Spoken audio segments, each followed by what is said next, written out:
이런 상황에서 어린이 주의를 지킨다는 것은 더욱 남다른 생각이 듭니다. 따라서 교회도 주일학교 모임이 아주 작은 모임이 되었습니다.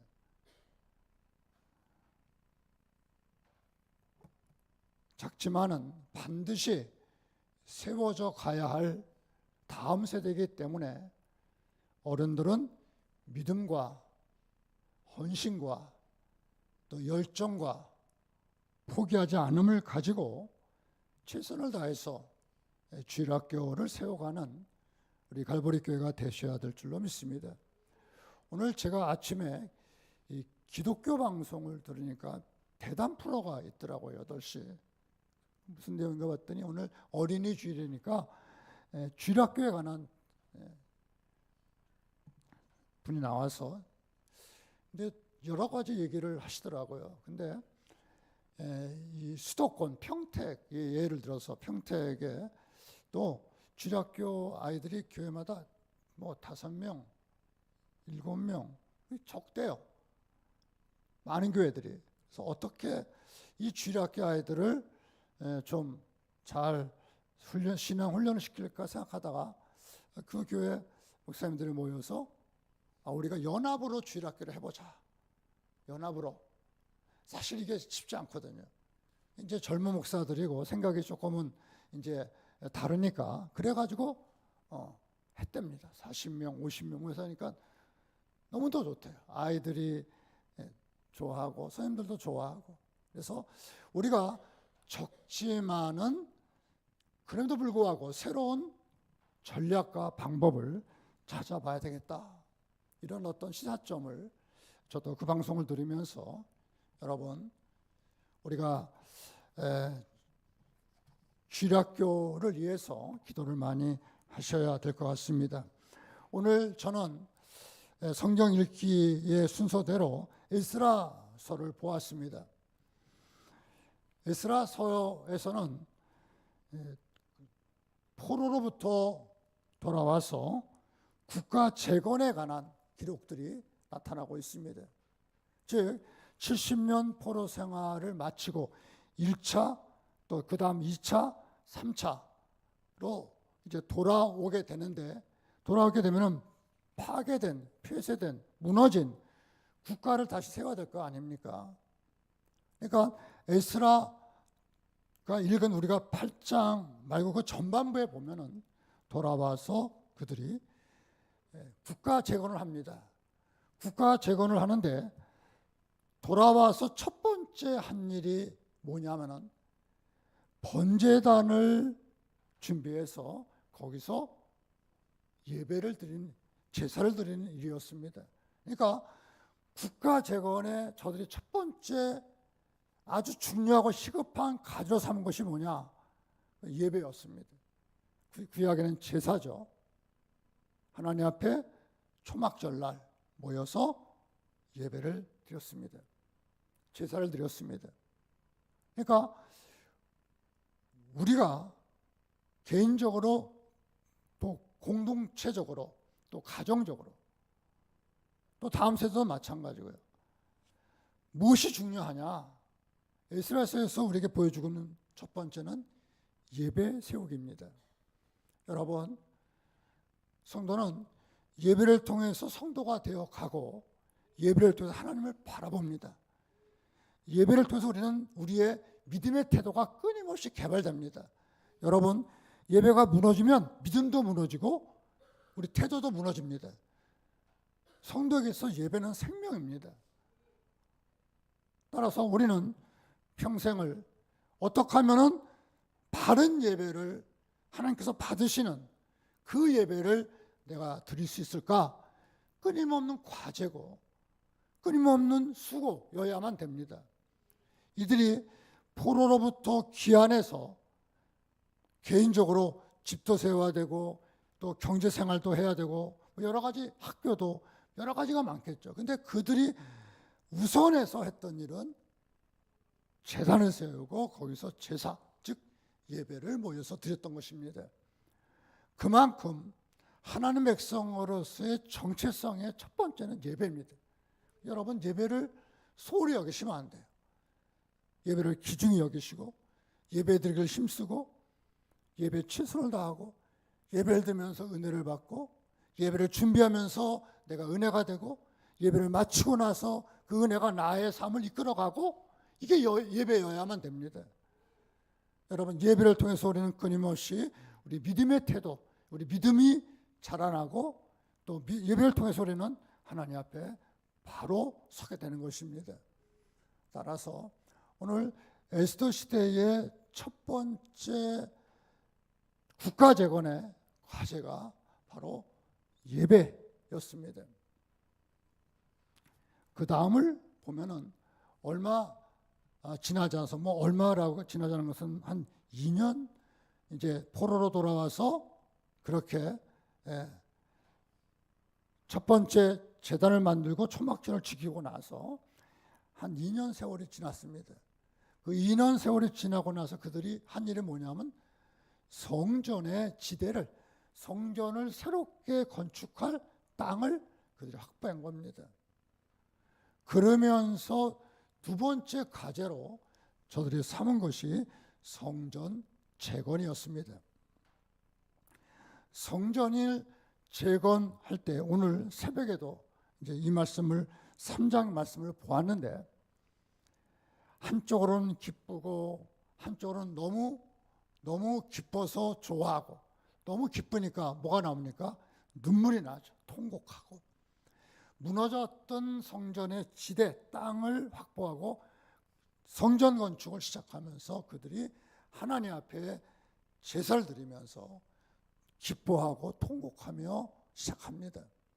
다시 말해서 국가를 재건하는 데서 두 번째 저들이 한 일이 뭐냐? 그건 바로 성전 재건했습니다. 신앙 공동체를 세우는 일, 그것을 저들이 두 번째로 행했던 것입니다. 사랑하는 성도님들, 여러분들의 삶의 목적은 무엇입니까? 하나님께서 여러분들에게 주신 삶의 목적이 뭐예요? 여러분, 성도는 그 직분과 나이와 상관없이 은혜 받은 성도는 평생을 예배 잘 드리는 것, 이게 삶의 목표입니다. 이게 삶의 목적이에요. 목표예요. 또한 건강한 공동체 멤버로 건강한 공동체를 세우는 것, 이게 우리에게 주신 삶의 목표입니다. 여러분, 우리가 여러 가지 부자가 되고 행복해지고 이거 아니에요. 성도에게 주신 삶의 목표는 건강한 공동체를 세우는 겁니다. 공동체, 구약시대 때 건강한 공동체를 세우는 이 성전이요, 무너져 있는 상태니까 이 성전의 기초를 놓으면서 이제 그들이 참으로 기뻐하고 눈물 흘리고 감격해 합니다. 그러면서 성전의 기초를 놓게 되는데, 물론 여러 과정이 이제 있습니다. 그 과정을 좀 뒤로 해놓고요. 두 번째로 포로가 지금까지 말한 첫 번째 포로도 돌아와서 한 일이고요. 두 번째 포로가 귀환하게 됩니다. 귀환하는데 그 첫 번째 포로 귀환과 두 번째 포로 귀환의 시간의 차이는 꽤 됩니다. 한 7, 80년 이렇게 됩니다. 두 번째 귀환할 때 그 귀환의 주도적 역할을 했던 사람이 누구냐? 에스라입니다. 오늘 이제 본문 말씀이 시작이 됩니다. 에스라가 돌아오게 됩니다. 자, 에스라가 돌아오면서 그는 이렇게 그는 하기 시작하는데 7장, 우리가 오늘 8장 읽었죠? 7장 9절을 볼까요? 좀 앞부분 7장 9절을 보면은 에스라가 돌아오는데 해는 나와 있지 않아요. 근데 달이 나와 있습니다. 그죠? 9절 언제입니까? 첫째 달 초하루에 바벨론에서 길을 떠났고 이렇게 나왔죠. 첫째 달 초하루는 유대달력으로 첫째 달 초하루는 뭡니까? 그것은 6월절이 시작되는 절기예요. 6월절이 뭐죠? 출애굽을 기억하면서 지키는 절기가 6월절이거든요. 그러니까 에스라가 떠나오는데 어디서요? 바벨론에서 떠나오는데 언제 그 날짜를 잡습니까? 6월절이 시작될 때 그것을 떠나게 됩니다. 이 생각은 우리의 포로로부터의 기한은 우리는 이것은 제2의 출애굽과도 같다. 이런 어떤 마음의 의도와 생각을 가지고 이들이 떠나게 됩니다. 자, 그리고 떠나와서 몇 달을 지나게 됩니까? 9절에 보니까 5개월을 거쳐서 그들이 몸만 오는 게 아니라 거기에 다른 여러 가지가 따라오니까 5개월을 거쳐서 예루살렘에 도착하게 됩니다. 자, 이렇게 떠나가 도착하는데 그 중심에 누가 있었느냐? 에스라가 있었습니다. 근데 에스라는 어떤 생각과 의도가 그에게 있었냐면 바로 7장 10절입니다. 자, 7장 10절을 한번 여러분 보십시오. 이거는 중요한 말씀. 우리 한번 7장 10절을 다 같이 읽어보겠습니다.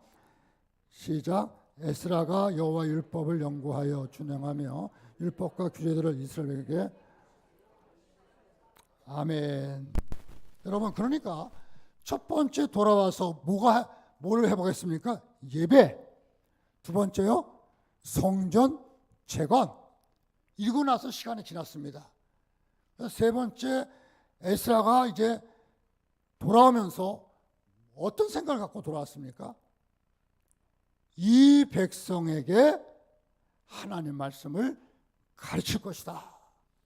이 생각을 갖고 돌아온 거예요. 예배가 회복되고 성전이 회복되고 그리고 이제 이 백성에게 내가 하나님 말씀을 가르쳐야 되겠다. 즉 세워질 그 나라는 어떤 나라입니까? 하나님의 나라고 그의 원리는 무엇입니까? 하나님 말씀이라는 것입니다. 여러분, 사랑하는 성도님들, 우리가 우리 신앙생활에 중요한 것 중요하게 여기셔야 신앙생활을 바로 할 수 있습니다. 그것은 예배고요. 그것은 거룩한 공동체를 세우는 것이고요.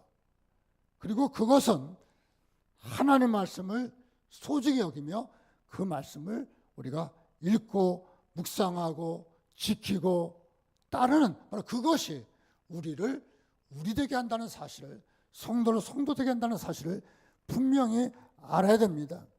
오늘 에스라는 목적이 명확했어요. 이제 이 백성에게 하나님 말씀을 내가 가르쳐야 한다. 이 생각을 가지고 그가 이제 떠나오게 되는데, 떠나오기 전에 아까 몇 달 걸렸다 그랬죠? 5달 걸렸어요. 5달 걸렸는데 오늘 이제 본문으로 보겠습니다. 8장을 보면은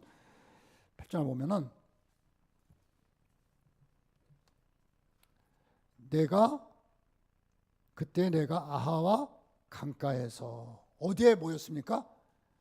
떠나오기 전에 어디에 모였어요? 아하 강강이 어디예요? 태화강입니까? 어딘가 어느 강이에요? 잘 몰라요. 근데 바벨론에 여러 강들이 있는데 그 중에 하나가 아하와 강입니다. 여러분, 우리 생각해 보면은 우리가 강을 건넌다는 것은 대단한 의미가 있습니다.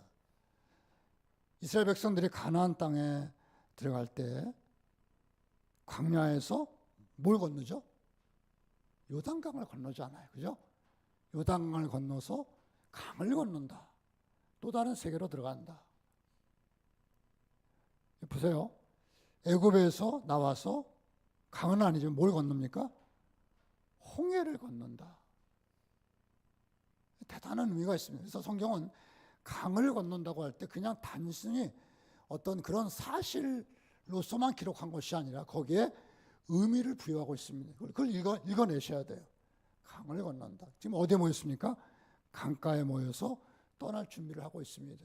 그러면서 이제 고국으로 돌아가서 국가를 재건할 사람을 모읍니다. 근데 모으는데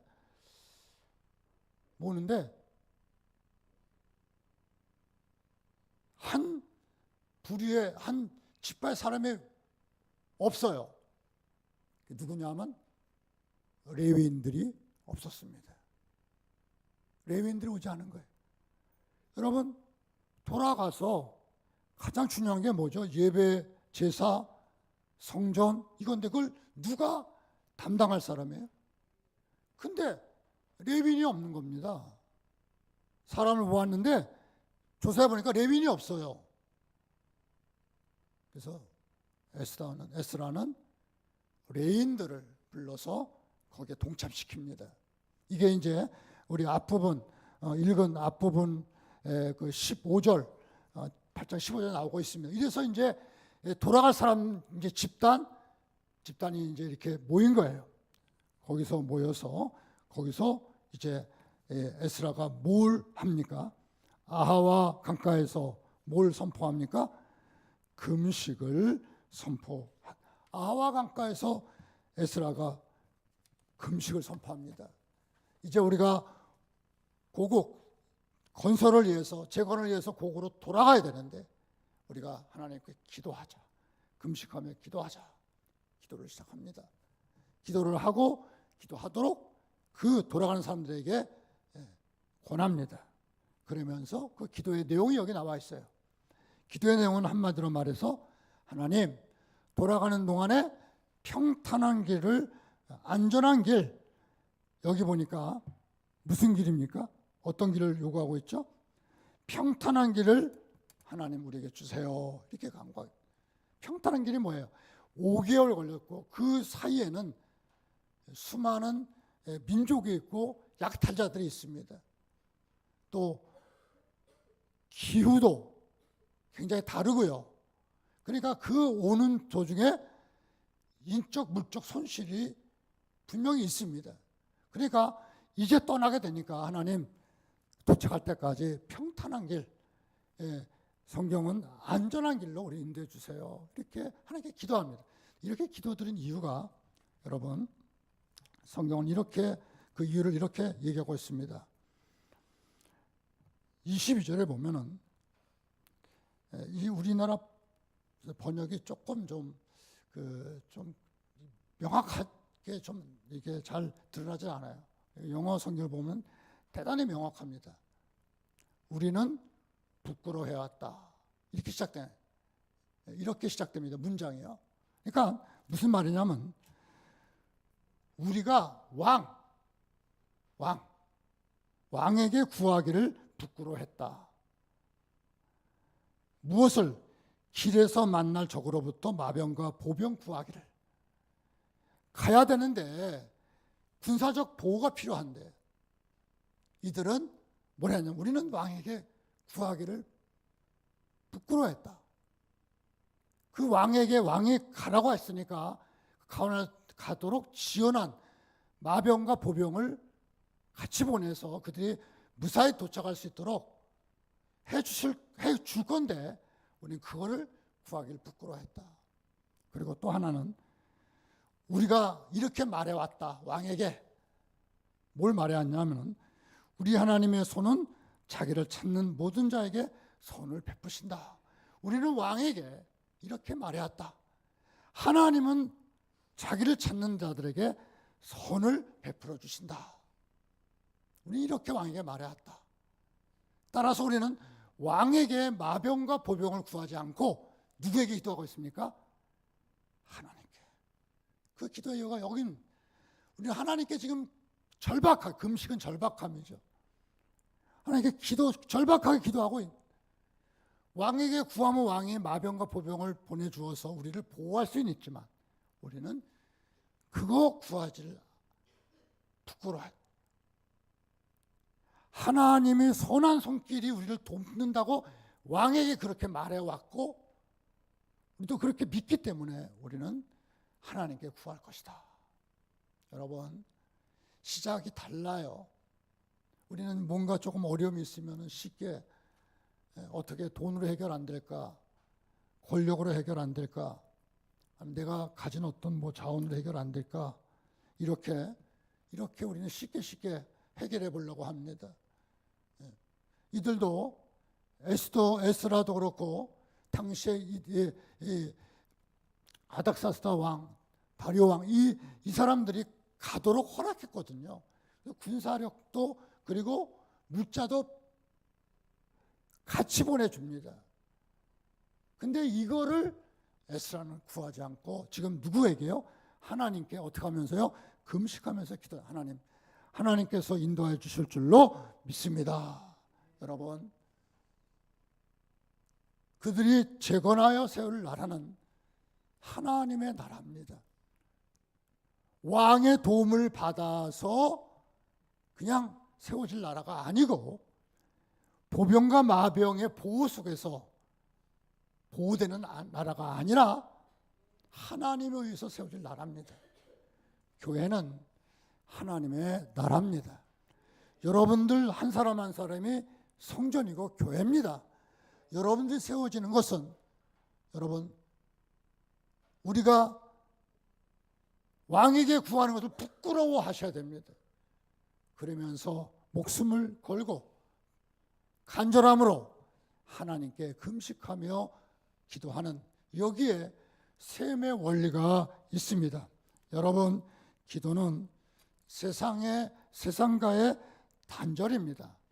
세상 권력과 세상 힘에 등을 돌리는 것입니다. 이게 기도입니다. 이게 기도예요. 기도는 세상의 힘과 세상의 권력에 등을 돌려서 누굴 향합니까? 하나님만이 나의 전부입니다. 하나님만이 나의 답입니다. 하나님 외에는 저에겐 전략도 없습니다. 대책도 없습니다. 하나님 인도하여 주시옵소서. 여러분, 예배를 드리고 성전을 세우고 하나님 말씀을 우리가 배우고 또 그 말씀을 따라서 세워지지만 우리의 영성은 뭐로요? 바로 그 기도로 세상을 등을 돌리고 하나님만이 나의 답이라고 선포하면서 하는 기도, 거기에 우리 각자의 세워짐이 있고 우리 모두의 세워짐이 있는 줄로 믿습니다. 여러분, 많은데 기도하지 않고 돈도 많고 사람도 많고 재능도 많고 근데 기도하지 않아요. 그들이 세워가는 나라는 하나님의 나라가 될 수 없죠. 나의 나라, 내 자랑의 나라. 여러분, 사랑하는 성도님들, 기도는 따라해보실까요? 하나님의 길을 만든다. 무슨 길을 만듭니까? 하나님의 길을 만드는. 여러분 보세요. 거기에는 여러 방해 요소들이 많아요. 5개월 동안 걸리는 그 여정에는. 그래서 군사력과 마병과 보병의 보호를 받을 수밖에 없어요. 근데 기도하면서 무슨 길을 만듭니까? 하나님 하이웨이를 만드는 거예요. 하나님의 길을 만드는 거예요. 이게 기도입니다. 여러분, 우리가 길을 만들면서 살아가야 되잖아요. 그죠? 만들어진 길이 아니라 길을 만들면 인생은 누구나 다 처절하게 살아갑니다. 쉬운 사람이 아무도 없어요. 예? 남들 보기에는 별거 아닌 것 같아도 나는 너무 힘듭니다. 살아가는 게. 각자 그렇게 힘든 거예요. 길을 만드셔야 돼요. 아멘. 어떻게 해요? 기도로. 따라하세요. 기도로 길을 만들어가고 그 길에 여러분들이 밟으시면서 걸어가야 될 줄로 믿습니다. 누가 나에게 마병이 되어주나, 누가 나에게 이렇게 구걸하면서 이렇게 의존하면서 살도록 하나님께서 우리를 세워가지 않습니다. 여러분 스스로가 기도하면서 서 가셔야 됩니다. 여러분의 발판은 하나님이셔야 되고 그 발판을 통해서 여러분이 길을 만들어 내셔야 될 줄로 믿습니다. 여러분, 기도는 길을 만드는 것입니다. 기도의 그 길은 따라해 보실까요? 안전합니다. 예, 그 길은 안전한 길이에요.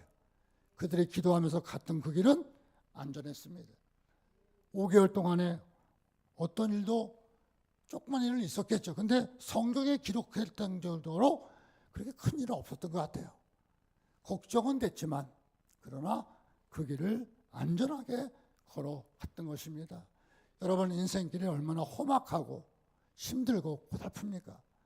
주저앉고 싶고 뒤돌아보고 싶고 포기하고 싶고 그럴 때가 얼마나 많습니까? 절대로 인생길은 안전하지 않습니다. 그런데 말입니다. 이들은 기도하면서 안전한 길, 평탄한 길을 만들어가고 있습니다. 아멘. 여러분의 삶이 힘들고 어렵다는 것은, 평탄하지 못한다는 것은 역으로 보면은 아직도 나의 기도가 모자라는구나. 나의 기도가 하나님 앞에 상달되지 않았구나. 왜 이렇게 힘들지? 왜 이렇게 힘들지? 왜 안 되지? 왜 평탄하지 않지? 라고 말할 때 세상을 향하여, 하나님을 향하여서 원망하지 마시고요. 아직도 내 기도의 분량과 기도의 양과 기도의 수고가 쌓이지 않았다는 사실을 저와 여러분은 깨달을 수 있어야 될 줄로 믿습니다. 여러분, 하나님이 분명히 평탄한 길로, 형통의 길로 약속하셨어요. 저는 그 약속을 믿습니다. 내가 그것이 체험되지 않는다면 여러분, 오늘 성경에서 신앙인들이 지불했던 기도의 수고를 우리가 지불하지 않고 그냥 공짜로 얻어 걸리는 식으로, 그런 심령으로 살아가고 있지는 않은지. 오늘의 기도는 무슨 기도입니까? 금식의 기도예요. 처절하고 밥과 바꾼 기도입니다. 먹을 것과 바꾼 기도예요. 절박합니다. 오늘 여러분들이 이런 기도를 드리고 있나요? 왜 내 길은 이렇게 가시밭길 같냐고 하소연하고 있나요? 여러분, 오늘 이 에스라는 기도합니다. 하나님, 우리를 평탄한 길로 인도하여 주시옵소서. 여러분, 기도가 그 길을 만들고 그 길을 열게 됩니다. 기도는 전략 중에 최선의 전략이고, 기도는 유능한 전략이고, 기도는 탁월한 전략입니다. 기도하면 다 돼. 아멘. 기도하면 됩니다. 하나님께서 되게 하실 줄로 믿습니다. 우리가 이 확신 가운데 예배도 중요하고요, 공동체를 세우는 것도 중요합니다. 너무 중요해요. 그리고 그 공동체 안의 구성원들이 하나님 말씀으로 훈련되고, 하나님 말씀으로 생각하고, 하나님 말씀으로 선택하고, 너무 중요합니다. 그런데 보다 소중한 것은 이와 같은 일들을 위해서 하나님 앞에 뭐예요? 기도하는 것. 그렇다면 여러분, 오늘 어린이 주일인데 어린이를 잘 키울 수 있는 그 길은 무엇입니까? 그 길은 여러분 기도입니다. 여러분, 이 에스라서를 조금 더 보면은요, 에스라 이렇게 돌아와서 이렇게 해서 돌아왔습니다. 돌아와서 이제 얼마 지나다 보니까 그냥 옷을 찢고 머리를 밀고 에스라가 그랬어요. 왜 그랬냐 하면은, 성경을 읽어보면 와서 이렇게 딱 보니까 그 꿈이 있었잖아요. 그죠? 와서 이제 하나님 말씀을 잘 가르쳐야 되겠다, 이렇게 꿈을 갖고 왔는데 와서 보니까 구성원들이 문제가 있는 거예요. 어떤 문제가 있느냐 보니까, 제사장과 레위인이 신앙의 중심 주체 아닙니까? 이들 중에 일부도, 다는 안 그러고 일부, 또 백성들의 일부, 족장들, 또 정치적 지도자들, 이런 사람들을 보니까, 가정을 보니까 문제가 있어요. 어떤 문제가 있었습니까? 이방 여인을 아내로 삼은 거예요. 이방 여인을 아내로 삼는 게 뭐가 문제가 되겠습니까? 문제는 이방 여인이 갖고 있는 종교가 그 가정에 들어온 거예요. 지금 세우고자 하는 하나님의 나라 하나가 어떤 나라인데, 지금 가정마다 보니까 그들 아내를 통해서 들어온 이방신이 만연한 거예요. 보니까 에스라가 뒤집혀지죠. 옷을 찢고 머리를 밀고 하나님께 기도를 다시 시작합니다. 죄를 져서 나라를 잃어버렸고 이토록 그 대가를 치르고 왔는데, 이제 돌아와서 새로운 국가를 건설하려고 하는데, 여전히 그 죄의 뿌리가 여전히 가정마다 있는 걸 보면서 여러분 얼마나 크게 실망하고 얼마나 크게 좌절하고 얼마나 힘들었겠습니까? 그 상황을 보면서 에스라는 머리를 옷을 찢고 하나님께 기도. 하나님, 과거에도 범죄했는데 오늘날 어떻게 하면 좋겠습니까? 기도를 하나님께 묻습니다. 하나님께 묻습니다. 왜냐하면 여러분 신앙 세우기는 당대만 잘 세워져서는 안 돼요. 그죠? 다음 세대가 잘 세워져야 됩니다. 그래서 신앙이 지속적인 거예요. 성경 항상 다음 세대를 강조하고 있습니다. 에스라도 자신의 세대뿐만 아니라 다음 세대 세워야 되는데 다음 세대 세울 가정이 보니까 이 자폭이 되고 신앙의 중심이 아니에요. 큰일 났습니다. 큰일 났습니다. 그래서 이렇게 극단적인 얘기를 합니다. 여러분들 집에 있는 아내들을 보내십시오. 보내십시오. 이혼하라는 겁니다. 그 얘기를 지금 하고 있어요. 보내. 너희가 세울 나라는 신앙 계대를 이을 건강한 나라, 하나님의 나라, 말씀의 나라인데 지금 이런 결혼 제도와 이런 어머니 속에는 다음 세대가 세워지지 않습니다. 이혼하십시오. 보내십시오. 보내십시오. 이것이 에스라서 우리가 읽은 8장 넘어서 9장 10장의 말씀. 보내라. 보내라. 근데 보내는 사람도 있고 안 보내는 사람도 있었죠. 여러분, 뭘 강조하고 있습니까? 결혼을 통해서 다음 세대를, 믿음의 세대를 세우는 것, 이것이 하나님이 원하는 뜻이다. 여러분, 오늘 우리 시대의 한국 사회는 결혼을 잘하지 않습니다. 그리고 결혼을 해도 아기를 잘 낳지 않습니다. 이유들이 있죠. 첫 번째 이유가 경제적 이유라고 합니다. 경제가 영혼을 지배하고 있습니다.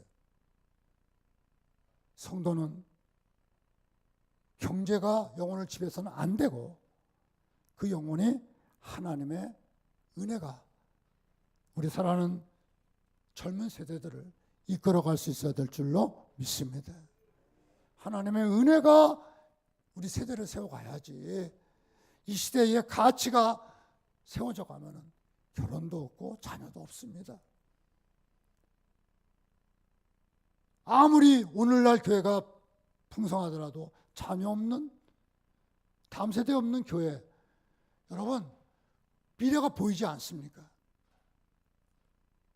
따라서 오늘의 시대, 오늘의 청년들은 정말로 결혼하기를 기도하셔야 되고, 결혼하셨으면 하나님께 자녀를 달라고 기도하셔야 되고, 이렇게 해서 건강한 가정을 통해서 진정한 믿음의 계대를 이어가는 건강함이 이 어린이 주일날 우리가 이스라엘을 통해서 우리가 다시 한번 마음에 각오하고 다시 한번 하나님 앞에 헌신할 그 자리에가 바로 여기 있는 줄로 믿습니다. 사랑하는 성도님들, 무엇이 중요합니까? 예배가 소중하고 선한 하나님의 공동체를 세우는 것도 중요하고 하나님의 말씀이 신앙의 원리가 되는 것도 중요하고 이 모든 것들이 우리가 이루어지도록 하나님께 기도하는 것, 더 나아가서 다음 세대를 믿음으로 세우는 것이 너무너무 중요합니다. 이제 우리 청년들은 이를 위해서 기도하셔야 되겠고, 청년들을 키우고 있는 부모들은 우리 자녀들 이렇게 되기를 위해서 기도하셔야 되겠고, 세상과 싸우고 세상 가치와 싸워서 건강한 가정, 그 자녀 속에서 자라는 건강한 자녀들로 잘 키워갈 수 있도록 하나님의 은혜를 베풀어 주시옵소서. 기도하셔야 될 줄로 믿습니다.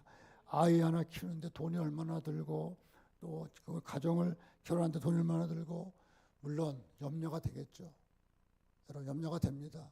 그러나 에스라가 기도를 통해서 길을 만들어낸 것처럼 우리 청년들도 이렇게 기도하면서 길을 만들어서 건강한 다음 세대를 세워가는 이런 축복이 우리 모두에게 있어야 될 줄로 믿습니다. 사랑하는 성도님들, 우리가 이렇게 건강한 다음 세대를 세워가는 믿음의 자녀들 되시기를 주님의 이름으로 간절히 축원합니다. 아멘. 기도드리겠습니다.